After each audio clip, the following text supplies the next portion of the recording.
उंदीर आणि राजा. एक उंदीर मामा होता. तो रस्त्याने जात असताना त्याला एक फडके सापडते. ते फडके खराब होते म्हणून ते घेऊन तो धोब्याकडे जातो.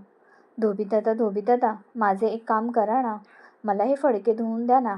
धोबीदादा उंदीर मामाला फडके धुवून देतो. आता ते फडके घेऊन तो शिंपीदादाकडे जातो. शिंपीदादा, मला या फडक्याची एक सुंदर टोपी शिवून द्या की, आणि तिला छानसा रंगीत गोंडाही लावा. शिंपीदादाने उंदीर मामाला गोंडा लावून एक छानशी टोपी बनवून दिली. उंदीर मामा टोपी डोक्यात घालतो आणि एक ढोलकी हातात घेतो आणि वाजवत, माझी टोपी राजाच्या टोपीपेक्षा छान, ढुमढुम ढुमक असे म्हणत जातो. राजा ते ऐकतो. लगेच राजा शिपायांना सांगतो, जा त्या उंदराला पकडा आणि आणा इथे माझ्यासमोर. शिपायांनी उंदराला पकडले आणि राजाकडे आणले. राजाने त्याची टोपी काढून घेतली. मग उंदीर मामा म्हणाला, माझी टोपी घेतली? राजा भिकारी, ढुमढुम ढुमक. हे ऐकून राजा रागवला.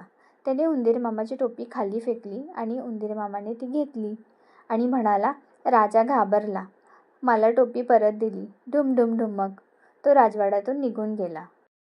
तात्पर्य: शक्तीपेक्षा युक्ती श्रेष्ठ.